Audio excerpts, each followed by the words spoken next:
नमस्कार, आदाब, सत श्री अकाल। स्वागत है आप सबका इस YouTube चैनल पर। वेक्टर स्पेस क्या होता है, ये हमने इसी चैनल के प्लेलिस्ट में बहुत सारे वीडियो लेक्चर्स हमने डाले हैं और ये डिस्कस किया है कि वेक्टर स्पेस लीनियर अलजेब्रा का सबसे पहला और सबसे इम्पोर्टेंट चैप्टर है।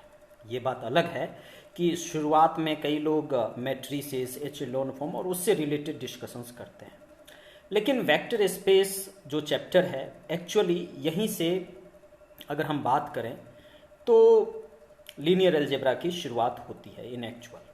तो वेक्टर स्पेस क्या है, हमने अपने लेक्चर्स में कहा है कि अगर हम एक सेट लेते हैं V जिसके ऑब्जेक्ट्स को वेक्टर्स कहते हैं, और दूसरा एक सेट लेते हैं F जिसके ऑब्जेक्ट्स को हम सेट ऑफ स्केलर्स कहते हैं, तो सेट ऑफ वेक्टर्स और सेट ऑफ स्केलर्स के बीच 10 पोस्टुलेट्स का एक एग्रीमेंट है, या फिर हम कहें कि सेट ऑफ वेक्टर्स और फील्ड ऑफ स्केलर्स के बीच का जो शादी है जिसके 10 मंत्र हैं। 10 मंत्र किस तरीके से हैं ये हमने इसी चैनल के वीडियो लेक्चर में बहुत अच्छे से बताया है। तो इस लेक्चर से पहले अगर आपने उन लेक्चर्स को नहीं देखा है तो सीक्वेंस में जाके देखिए। और इतना ही नहीं, हमने वेक्टर स्पेस के बाद हमने सब स्पेस को भी डिफाइन किया हुआ है इसी चैनल के प्लेलिस्ट में। हमने कहा था कि अगर ये तुम्हारा मान लो वेक्टर स्पेस है ओवर द फील्ड F, तो अगर हम सब स्पेस की बात करते हैं W, तो W को हम सब स्पेस कहेंगे with respect to the field F। अगर W सबसेट है वेक्टर स्पेस V का और W अपने आप में एक वेक्टर स्पेस है, मतलब कि सेट ऑफ वेक्टर्स के जितने भी सबसेट्स हैं वो कोई ज़रूरी नहीं है कि सब स्पेस हो, लेकिन जो सबसेट अपने आप में वेक्टर स्पेस होगा वैसे सबसेट्स को हम लोग सब स्पेस कहेंगे। आज से जो लेक्चर्स शुरू होने जा रहा है ना, उसमें हम डेली एक वेक्टर स्पेस लेंगे और उस वेक्टर स्पेस के डिफरेंट सबसेट्स लेंगे और जानने की कोशिश करेंगे कि उसमें कौन सा सब स्पेस है और कौन सा सब स्पेस नहीं है। तो आज का जो वेक्टर स्पेस है वो कौन सा लेंगे ये तो हम डिस्कस करेंगे ही, लेकिन उससे पहले हम चाहते हैं कि एक बार उस सब स्पेस क्राइटेरिया को याद किया जाए। W जो है ये सब space of the vector space V हो जाता है जब ये अपने आप में एक वेक्टर स्पेस हो, लेकिन इसका मतलब ये नहीं है कि बार बार हम लोग W को जो कि सबसेट ऑफ V है उसको उसका एक वेक्टर स्पेस प्रूफ करने की कोशिश करेंगे। ऐसा हम लोग बार बार नहीं करेंगे, बल्कि इसके जगह पे हम क्या करेंगे कि दो एलिमेंट लेंगे। जैसे vector space V over the field F है तो W को भी ऑब्वियसली हम लोग F पे ही डिफाइन करेंगे। अल्फा और बीटा ये दो एलिमेंट फील्ड ऑफ स्केलर से, और U और V दो एलिमेंट्स W से। और सब स्पेस क्राइटेरिया जिसको कि हमने प्रूफ भी किया था पिछले लेक्चर में, वो क्या था, alpha U plus beta V ये किस में होना चाहिए, W में होना चाहिए।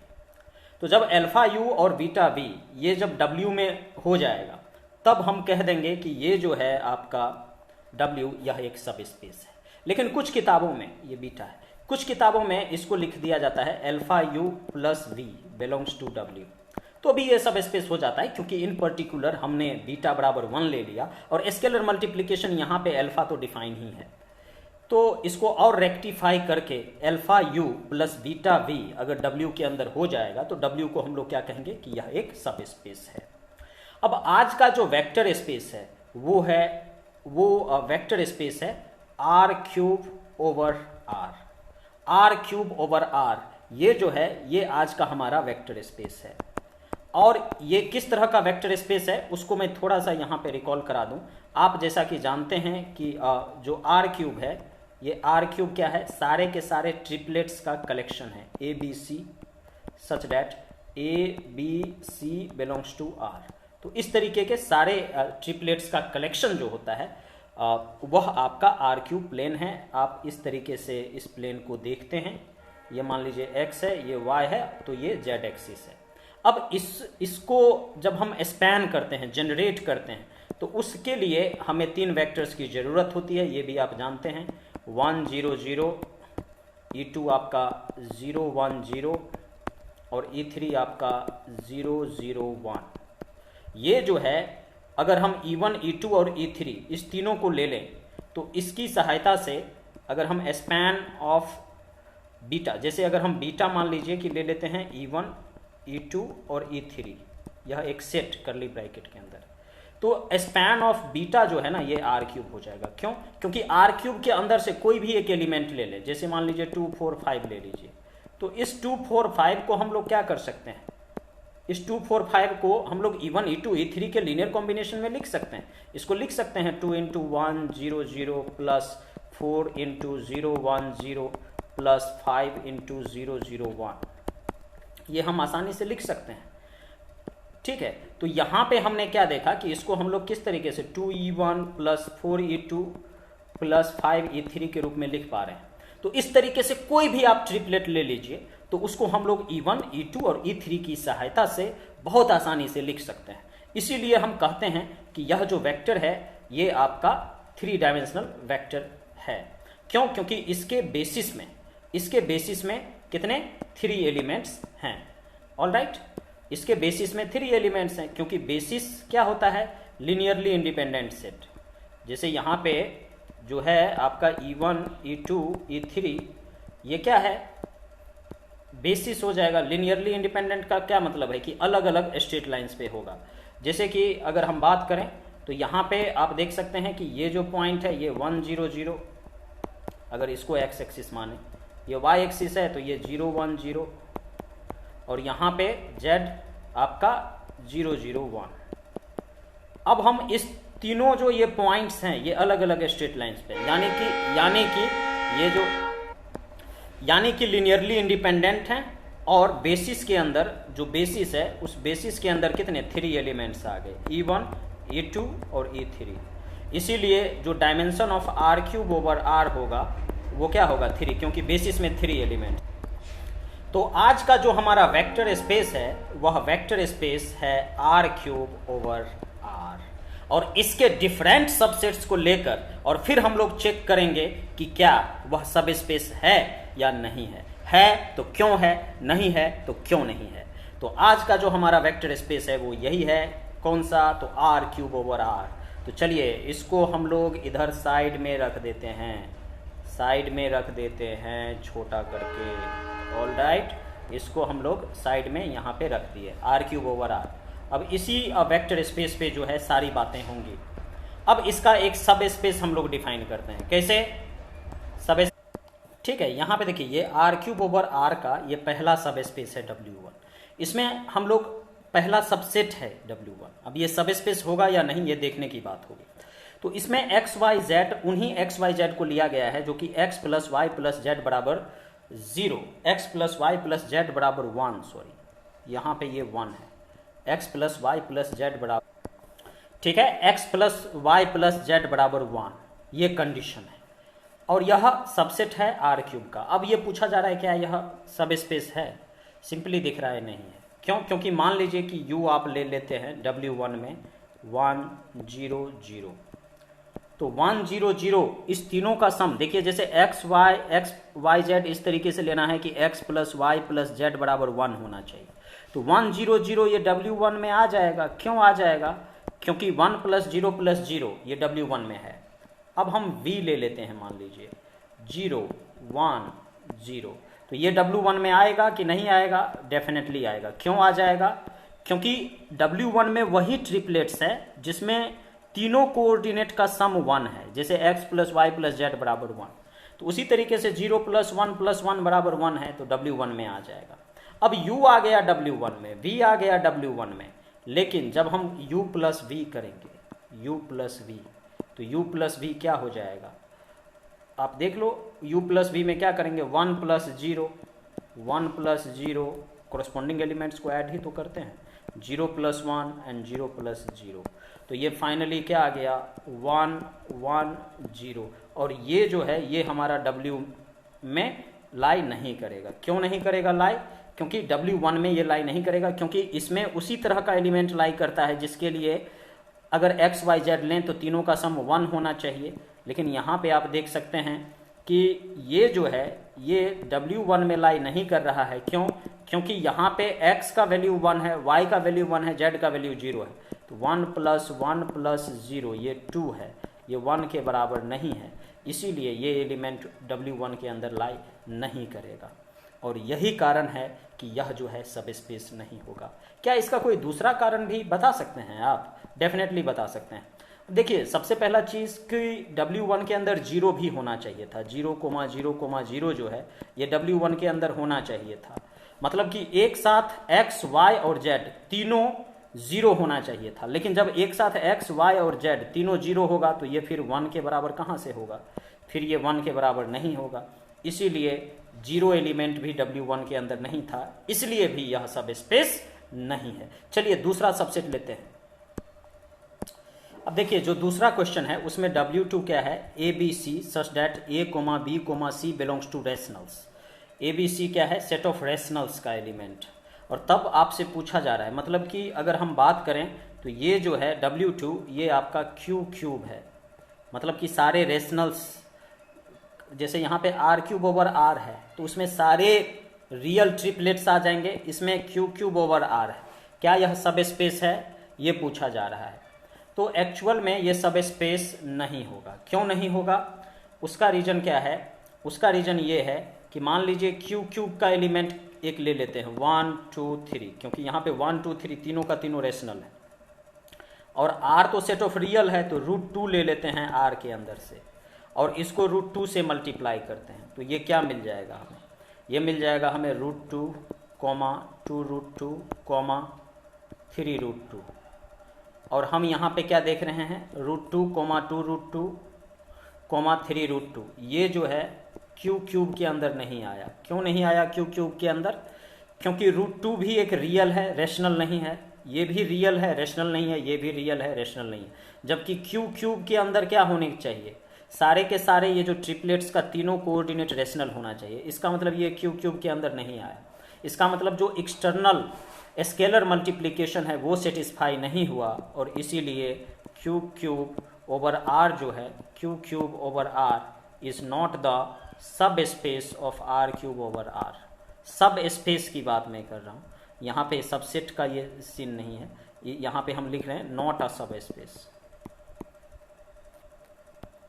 ठीक है। और Q³ जो है ये तो सबसेट ऑफ R³ होगा ही, लेकिन सब स्पेस नहीं होगा। Q³/R इज नॉट अ सब space of vector space R³/R। चलिए नेक्स्ट एग्जांपल लेते हैं, नेक्स्ट सबसेट लेते हैं R।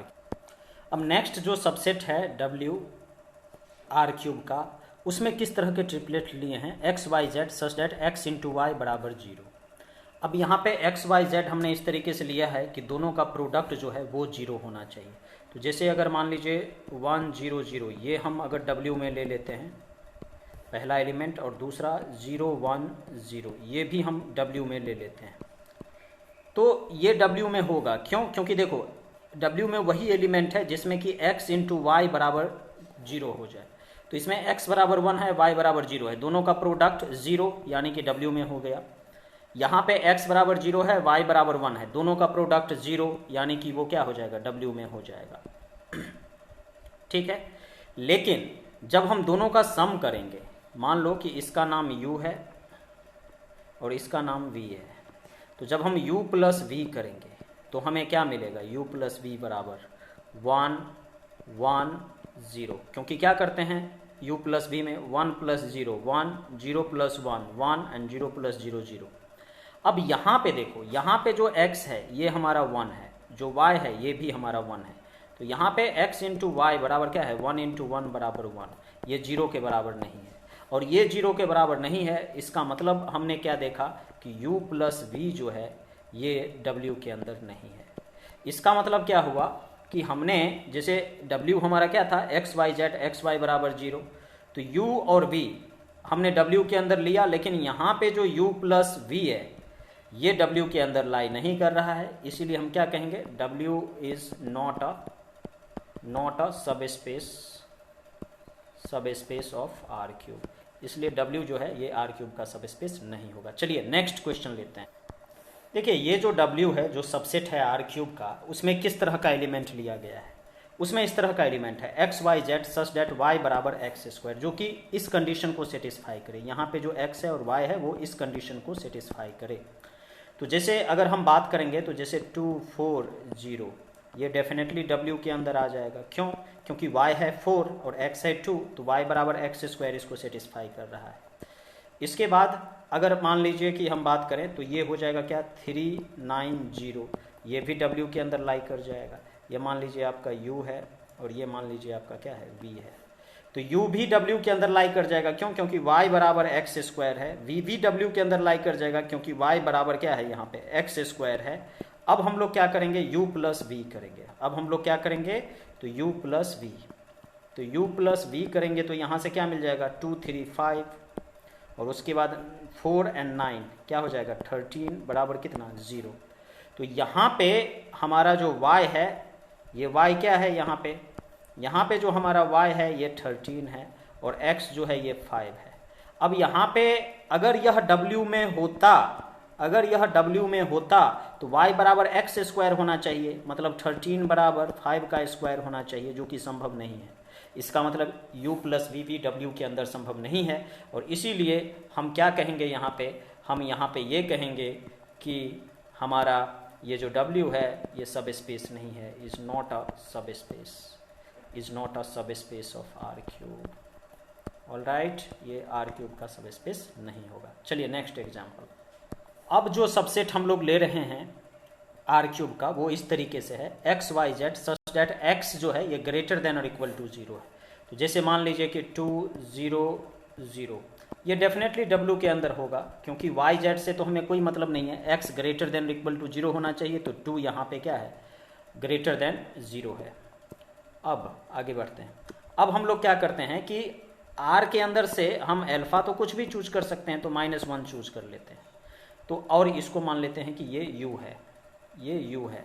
तो अब जब अल्फा U करेंगे तो हमें क्या मिल जाएगा -2, 0, और ये क्या W के अंदर लाई करेगा?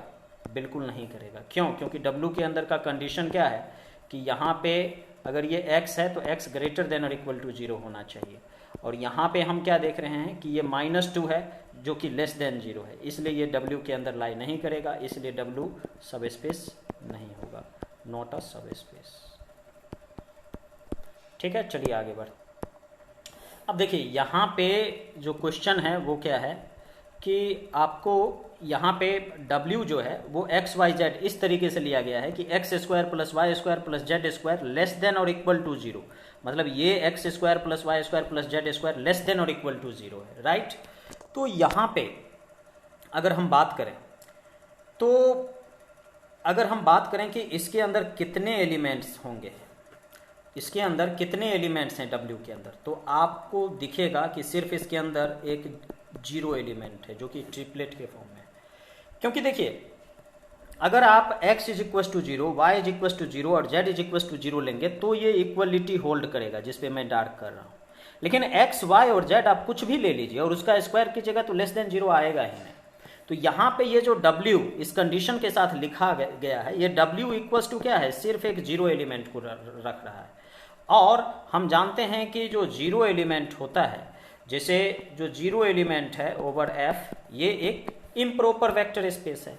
एवरी वेक्टर स्पेस का 2 इम्प्रॉपर सब स्पेस होता है या ट्रिवियल सब स्पेस होता है, एक तो 0 एलिमेंट ओवर दैट फील्ड और that vector space over itself. वो वेक्टर स्पेस खुद ब खुद एक सब स्पेस है खुद का, और जो 0 वेक्टर स्पेस है वो भी उसका सब स्पेस होता है। तो बीइंग अ 0 वेक्टर ये क्या हो जाएगा सब स्पेस। अब देखिए इस क्वेश्चन में क्या है, एक्स वाई जेड इस तरीके से कि x to the power 4 plus 4y to the power 6 plus 6z to the power 8 greater than और इक्वल टू 0। अब मैं आपसे पूछता हूं सबसे पहले कि ये जो है सब स्पेस यह एक्चुअली किसको रिप्रेजेंट कर रहा है, तो यह R3 को रिप्रेजेंट कर रहा है। क्यों? क्योंकि यह अपने आप में R3 है। क्योंकि आप दुनिया का कोई भी रियल्स x, y और z आप रखिए और x का पावर में 4 रखिए, y का पावर में 6 रखिए और z का पावर में 8 रखिए, तो वो निश्चित तौर पे ग्रेटर देन और इक्वल टू 0 आएगा। चाहे आप कोई भी ट्रिपलेट ले लीजिए R3 का, तो ये W जो कि इस कंडीशन के साथ लिखा हुआ है x y z such that x to the power 4 plus 4y to the power 6 plus 6z to the power 8 greater than और इक्वल टू 0, एक्चुअली में यह r³ ओवर r कुछ और नहीं बल्कि एक वेक्टर स्पेस ही तो है। ठीक है, ये खुद r³ खुद यहाँ पे था, तो ये वेक्टर स्पेस हो जाएगा। अब देखिए इस क्वेश्चन में क्या है, एक्स वाई जेड इस तरीके से लेना है, एक्स वाई जेड हमें इस तरीके से लेना है कि ये इस दोनों कंडीशन को सेटिस्फाई करे, 2x प्लस वाई बराबर 0 एंड y प्लस 4z बराबर 0। अब ये जो है एक्चुअली में क्या कर रहा है, ये दोनों इक्वेशन एक होमोजीनस इक्वेशन को फॉर्म कर रहा है। अगर हम चाहें तो इस सिस्टम को क्या लिख सकते हैं, इसको लिख सकते हैं 2 3 0 एंड यहाँ पे x का कोफिशिएंट, इस इक्वेशन के लिए x का कोफिशिएंट 0 1 7 और वेरिएबल्स के लिए क्या लिख सकते हैं x y z बराबर क्या 0 0 0। तो ये एक होमोजीनस सिस्टम बन गया। और आप जानते हैं कि जो होमोजीनस सिस्टम होता है वो डेफिनेटली यहाँ पे एक वेक्टर स्पेस को फॉर्म कर लेगा। कैसे, इसको हम लिख सकते हैं कैसे, ax बराबर 0 के फॉर्म में। अब अगर क्या करेंगे हम लोग, अब अगर x1 और x2 ले लेते हैं, x1 और x2 किसके अंदर से, w के अंदर से, इस तरीके से कि ax1 बराबर 0 क्योंकि x1 x2 इसके अंदर लाए, ax2 बराबर भी क्या हो जाएगा 0। तो यहाँ से हम क्या देख रहे हैं कि a इंटू, यहाँ से हम क्या देख सकते हैं, a into alpha x1 plus x2 बराबर ये क्या हो जाएगा, alpha into ax1 plus ax2। अब ये 0 आ गया भाई साहब, ये 0 आ गया, इसलिए ये भी क्या हो जाएगा 0। और इसीलिए हमने यहाँ से क्या देखा, हमने यहाँ से देखा कि अगर x1 और x2 ये अगर w के अंदर है तो अल्फा x1 प्लस x2 ये भी किसके अंदर होगा, w के अंदर होगा, इसलिए w क्या हो जाएगा, तो सब स्पेस हो जाएगा। चलिए आगे देखते हैं। देखिए यहाँ पे भी जो है w क्या है, x y z such that ax plus by plus cz बराबर 0। यहाँ पे भी इसको हम लोग होमोजीनस सिस्टम के रूप में रिड्यूस कर सकते हैं। और किस तरीके से रिड्यूस करेंगे तो क्या मिलेगा, यहाँ पे इसको हम लोग ax बराबर 0 के फॉर्म में लिख सकते हैं। अब मान लेंगे कि x1 और x2 ये w के अंदर है, तो फिर एक बार क्योंकि ये होमोजीनस सिस्टम है तो फिर यहाँ से क्या हो जाएगा कि जब हम लोग अल्फा x1 प्लस x2 इस पे जब हम ये मैट्रिक्स ऑपरेट करेंगे तो ये क्या हो जाएगा, अल्फा x1 प्लस ax2। अब ax1 भी 0 है, ax2 भी 0 है, तो ये फाइनली क्या हो जाएगा 0। और ये फाइनली 0 हो गया, इसका मतलब क्या हो गया, अल्फा x1 प्लस x2 ये w के अंदर हो गया। इसका मतलब क्या हो गया कि जो w है w क्या हो जाएगा, w इज अ सब स्पेस, इसलिए w जो है ये सब स्पेस हो जाएगा ऑफ वेक्टर स्पेस V का। ठीक है, तो यहाँ पे ये कुछ एग्जाम्पल्स थे जिसमें आपने देखे कि वो सब स्पेस होता है या नहीं होता है। आपको मालूम होगा कि हमारा जो आज का वेक्टर स्पेस था वह वेक्टर स्पेस जो हमारा आज का वेक्टर स्पेस था वह r³ ओवर r था। आज का वेक्टर स्पेस क्या था, r³ ओवर r। और इसके डिफरेंट सबसेट्स के बारे में हमने देखा कि वह सब स्पेस होता है या नहीं होता है। नेक्स्ट क्लास में मैं आपको बता दूं कि हम सेट ऑफ मैट्रिसेस को वेक्टर स्पेस के रूप में लेंगे और उसके बहुत सारे सबसेट्स को देखेंगे कि क्या वह सब स्पेस होता है या नहीं होता है, होता है तो क्यों होता है, नहीं होता है तो क्यों नहीं होता है। और देखिए आज हमने देखा कि किस तरीके से अभी धीरे धीरे हम टेक्निकली इम्प्रूव हो रहे हैं। जल्दी जल्दी वीडियोस लेकर आएंगे। Thank you so much.